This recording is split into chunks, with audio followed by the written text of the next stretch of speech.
So another very interesting episode of MBRF podcast, and today I'm with Riel Miller. I will not explain who Riel Miller is. Dr. Riel Miller, Professor Riel Miller. What's the title? Tell me. Riel's just fine. But which title? Oh, I have a PhD, so Okay, so Professor.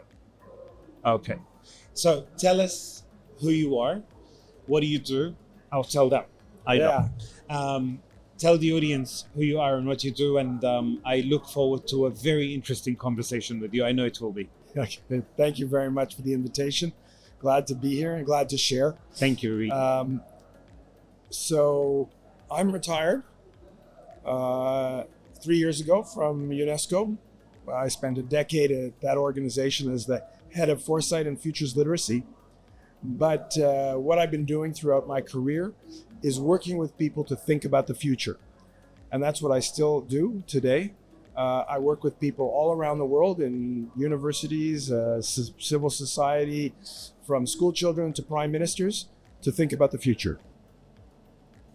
So let's think about the future. Riel, what does that look like? The imaginary, because the future can only be imaginary, comes from many different sources. And I'm a detective, as it were, of those sources. Why do you imagine what you imagine? How do you imagine what you imagine? What impact does that have? And it turns out that it's very rich from the point of view of different places, different people, different times of day generate different imaginaries. Fear, hope, the sense of solidarity or the sense of estrangement. All of those things originate in large part from what we imagine.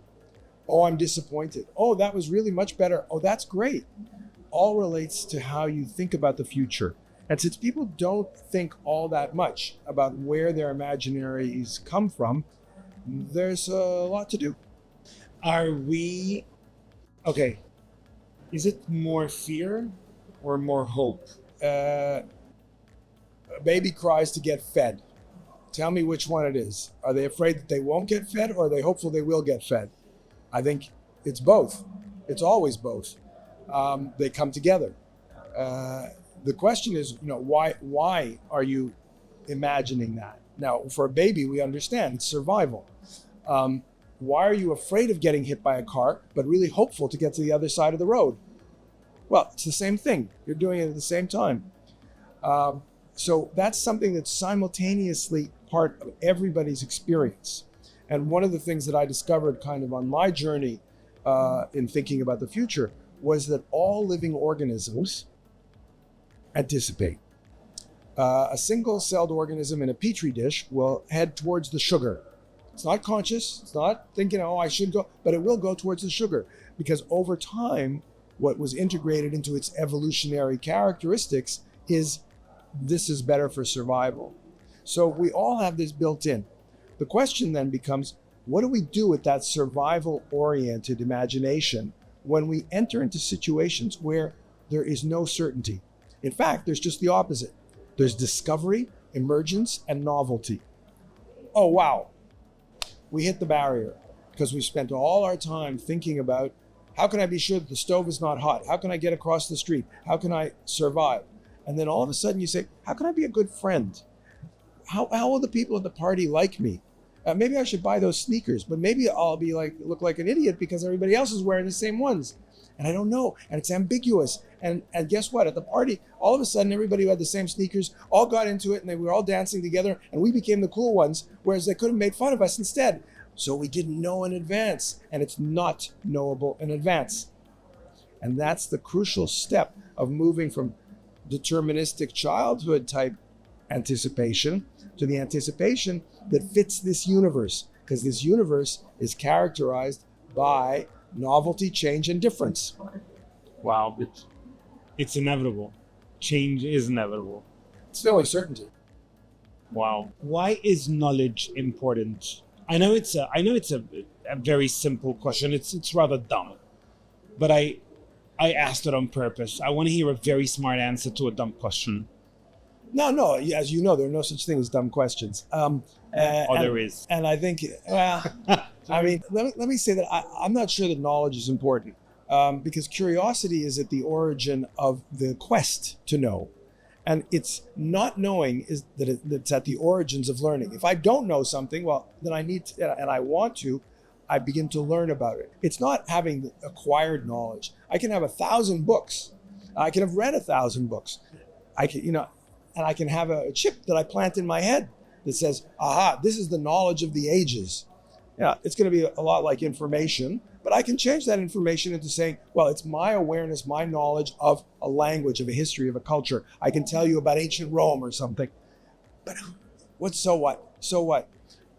I don't think that in and of itself, that's what's crucial. What's crucial is this quest, because the world's changing all the time. Can we learn as it emerges, right? And that's what's really important, to be able to find meaning and to sense and make sense of right now. Because guess what? I'm not alive yesterday, and I'm not alive tomorrow. I'm alive right now. So what's important is my ability to absorb that sense, to be able to give it meaning, so that it's meaningful for me in my context with my relationships to the world. Do you know why I smiled when you said it's not? Because I swear to you, I was hoping for that answer. Because I'll tell you, one of my favorite quotes, every now and again I get a quote that becomes my favorite for a while. And this time it comes from the Quran, from the Holy Book. And the phrase says, كالحمار يحمل أسفارا كالحمار يحمل أسفارا. And it translates to like a donkey carrying books. And it describes knowledge that we carry but we do nothing with. Yeah. This is important and it's important to understand also, I think, the relationship of what we've accumulated as knowledge and what we bequeath, what we transmit.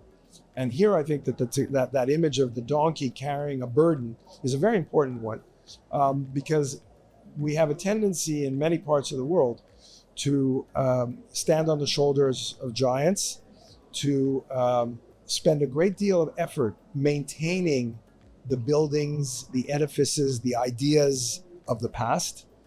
And that's an effort to pay homage, which is perfectly legitimate and I think respectful. But to me, it talks more about the gift and the gift giver than the receiver. And I'll explain to you as follows.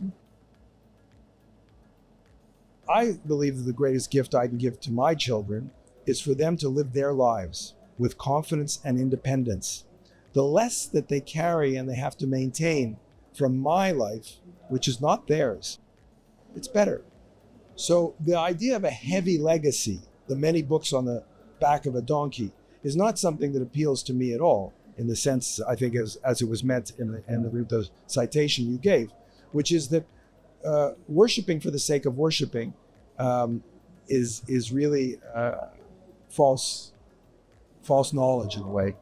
So, but we have a great deal of difficulty, I believe, today trying to appreciate the present in its richness, because we're so focused, we're so frightened by the futures that we're carrying with us. The futures that we're carrying with us. Wow. Not the past that we're carrying with us, the futures that we're carrying with us. Oh, yeah, the futures. Can you please elaborate on that? Well, I mean, take the easy one from the context of AI. Honest to God, I thought you're going to say the past that we're carrying with us, and you said the futures that we're carrying with us. No, the past. I can do a whole podcast on this. Well, look, one of the crucial findings of the work that I've done is that there's a tendency for us to associate the future with choice, right? So, like I said, if you want to cross the street, you're going to choose your time when the cars are not going to hit you. So we think that imagining the future is about choice. Or if we want to bet on a horse or bet on a career or bet on a partner, we're going to make these bets, and we're betting on a future, and we want that future to come out the way we want it to come out, right? So we tend to really conflate the future with choice. And the problem there is that we miss, I think, the more important step in many ways, which is perception. Because before you order on the restaurant's menu, you need the menu. When you walk in and they say, order your food, and you say, well, where's the menu? I say, well, there's no menu. How can I choose? So perception precedes choice. And if I say to you, look, we absolutely, definitively must have fish for dinner, okay? And you go to the market and you're walking along the market and you think, fish, fish, fish, I gotta find fish. And then you see this amazing vegetable stand where they just got some new stuff in it. And you say, but I'm not looking at the fish because I'm going for the, I'm not looking at the vegetables because I'm going for the fish. You don't notice it. You don't even see it. You're carrying an idea of the future that is prioritizing your motivation, your hopes and your fears. Oh, I'll get in big trouble if I don't get the fish. And so we say, if I don't get a good degree, if I don't get a good diploma, I won't get a good job. And those futures, they obscure. We're like, not like a donkey. Well, maybe a donkey, but we're like horses with, blinders. Because we're not ready to open ourselves up to other futures, we don't see things in the present. That's perception. It's not choice. It's how I see the world, how I prioritize, what I pay attention to. And even deeper, related to innovation, you cannot make sense of things unless you let go of the futures based on the past. Why? If I take a dictionary from 10 years ago, right, I can't describe things today because there's all sorts of words that have been invented. So if I have a dictionary today, can that allow me to describe the future? No. The crucial thing is that I can invent those words as things happen. But that means I need to let go of the past, but also open up my future. I wanted to say this is the most interesting piece of news I heard today, but no, it's not. It's probably the most interesting piece of news I've heard probably this month or maybe this year. Stop carrying the future based on the past. Riel Miller, thank you very much. This is a very interesting conversation. Thank you for being on MBRF podcast. I think 10 minutes don't cut you justice. And thank you for continuing to work despite the fact that you've retired. I think it's too early for you to retire. We still need you around. Thank you. As long as I'm having fun. And stop carrying the future. Thank you.